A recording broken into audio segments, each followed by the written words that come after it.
We're gonna start with Jomo. We'll start with Jomo. And you are a guardian angel and designer. What the you talking about, man? You are from the Bronx, bro.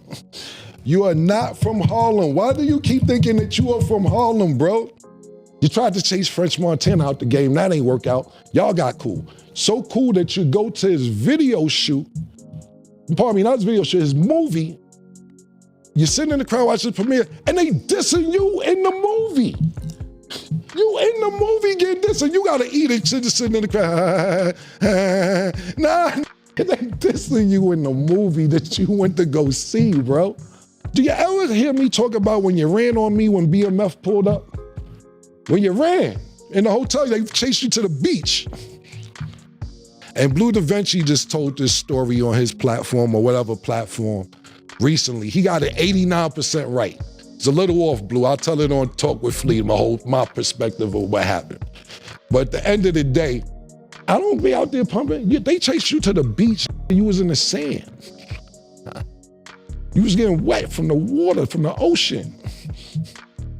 I don't pump that. Took your rags off.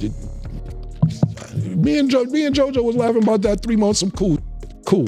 For me to take a negative spin about it, it would be not advantageous to me. So I chose to use it towards everything that I know how to do and as a form of marketing and promo for myself. And it seems to be doing pretty good. Instead of engaging in petty warfare that probably won't make me a dime.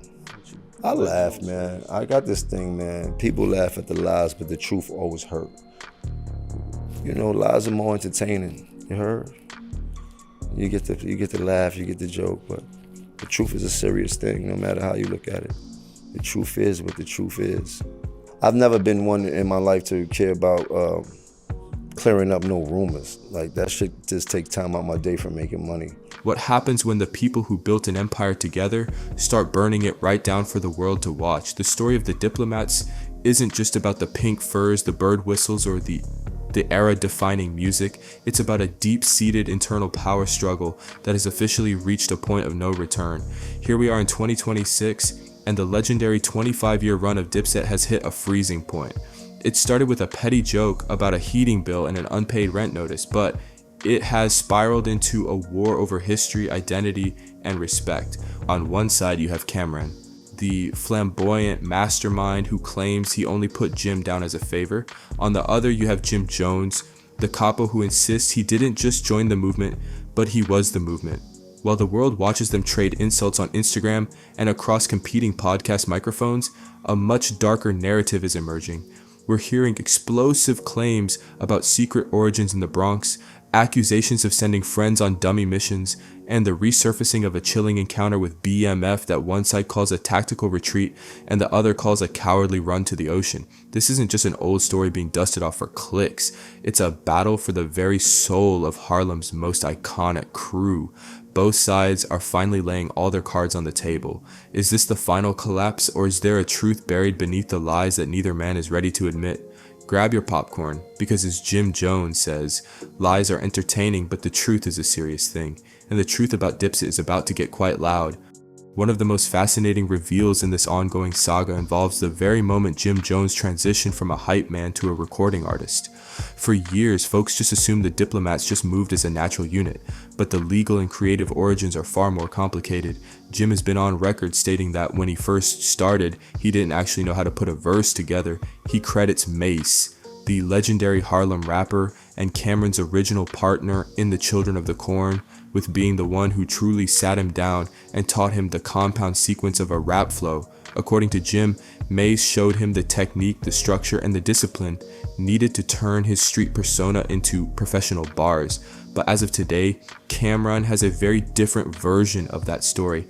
In a series of viral clips, Cam has dismissed the idea of mentorship entirely, claiming that they didn't teach Jim to rap because they saw a star. They did it because they were looking out for a friend who was effectively a fan.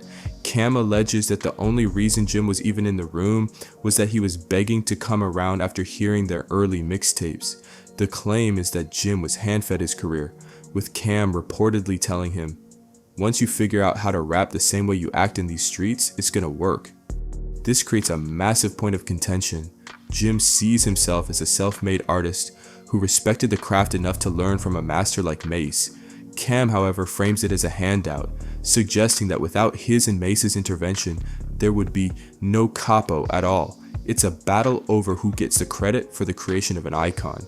Jim maintains that he gives credit where it's due, but Cam is making it clear that from his perspective, teaching someone the skills doesn't mean they ever truly belonged in the boss seat.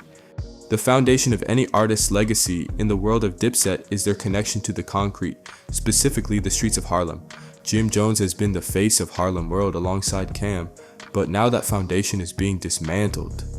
In a series of explosive claims that have left fans stunned, Cameron has challenged Jim's entire origin story.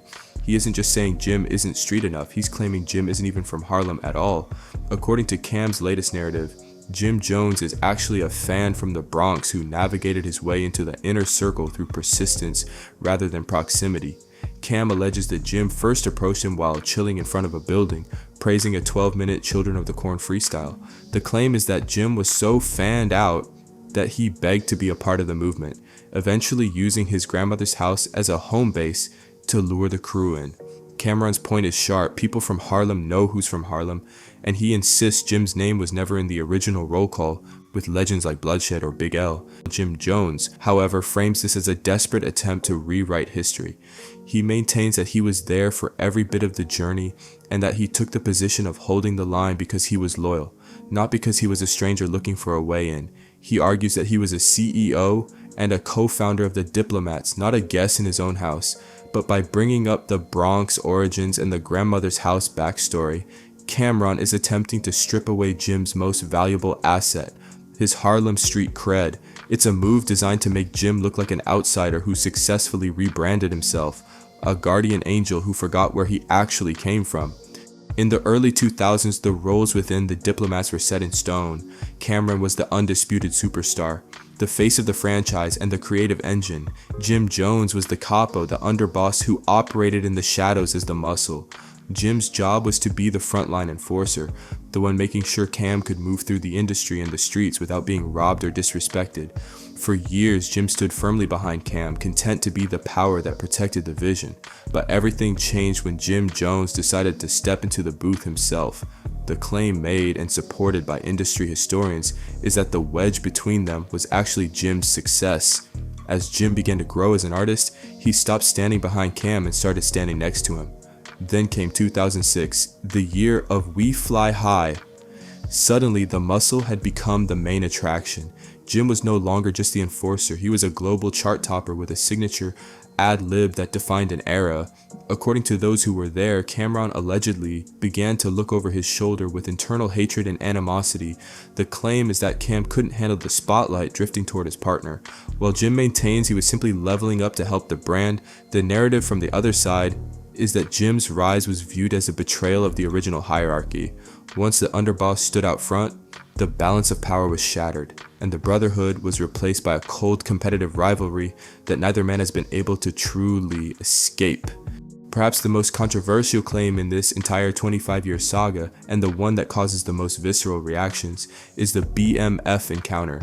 For those who don't know, BMF, Black Mafia Family, was the most feared and powerful organization in the streets during the mid-2000s. Reportedly, there was a high-stakes night in Miami where the Diplomats and BMF crossed paths and things allegedly went south fast. Cameron has publicly alleged that when the pressure from BMF mounted, Jim Jones didn't stand his ground as the muscle of the crew. Instead, Cam paints a vivid and humiliating picture, claiming that Jim ran on him. The allegation is that Jim fled the scene so fast he ended up on the beach, with Cameron mocking him by saying he was getting wet from the water from the ocean.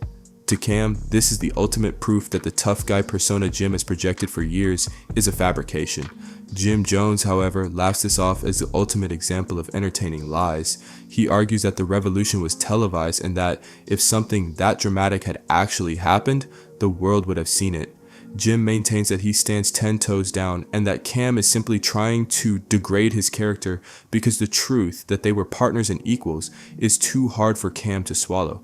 While insiders have confirmed there was a legendary incident involving BMF that night, the specific details of who stood firm and who ran to the water remain one of the biggest he said, she said mysteries in street history. In a culture where running is the ultimate sin, this claim is designed to be a legacy killer. Another point of contention that has resurfaced recently involves how Jim Jones handles his rivals once the initial heat dies down. The most famous example is his decade-long feud with French Montana. This wasn't just a rap beef, it was a high-stakes conflict that involved street pressure and public threats for nearly 10 years. However, the claim is that once Jim realized the beef wasn't working to chase French out of the industry, he pivoted. Suddenly, the two were seen together at movie premieres and video shoots. There was apparently one specific uncomfortable moment, Jim sitting in the crowd at a premiere, while shots were reportedly being fired at his character right on the screen. To Cam, this looks like swallowing disrespect and playing the nice guy only when there's no other option. They argue that when the heat is real, Jim chooses to smooth things over rather than maintain the frontline stance he's famous for. Jim Jones counters this narrative with a completely different perspective. He views these reconciliations not as eating it, but as growth and business. He maintains that he doesn't care about clearing up rumors or parking his life in comment sections because his primary focus is on his pivot to being a mogul. In his eyes, standing 10 toes down means knowing when to move past old drama to make money. But the divide in opinion remains. Is Jim a master of sophisticated conflict resolution, or is there a pattern of backing down when the pressure gets too heavy like Cam suggests? As we've seen lately, the battle over Dipset's legacy is no longer happening in the shadows. It's being televised, clipped, and monetized. This is where the thin line between personal truth and public entertainment becomes quite the dangerous playground.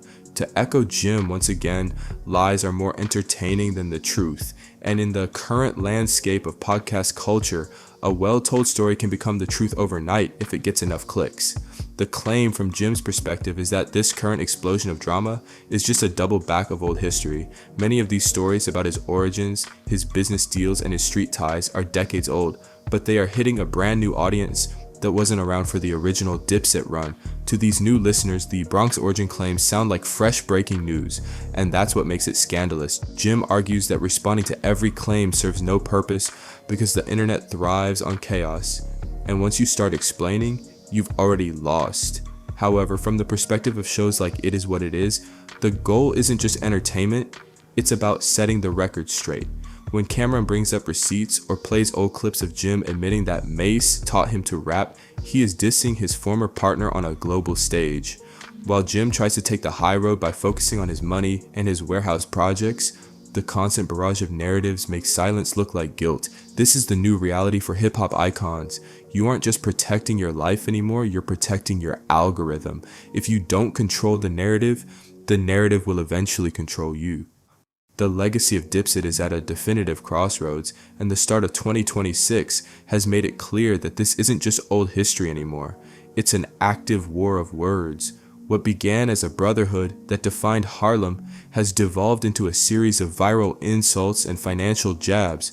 Just weeks ago, the beef reached a new peak when Cameron publicly mocked Jim Jones over reports that the heat was shut off at Jim's IFC building in the Bronx.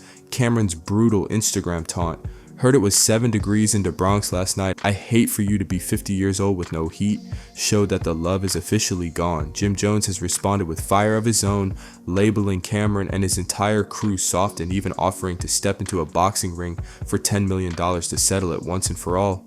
He maintains that he is too thorough to be bothered by internet jokes, but the claims continue to pile up. Is Jim Jones the true architect and underboss who held the movement together when the pressure was high? Or is Cameron right to label him a guardian angel and designer who was never truly part of the Harlem Foundation? So now the floor is yours. Whose version of history do you believe? Is the brotherhood fixable, or is Dipset officially a closed chapter? Drop your thoughts in the comments, hit the like button to keep this breakdown moving, and subscribe for more deep dives like this one. Till the next one.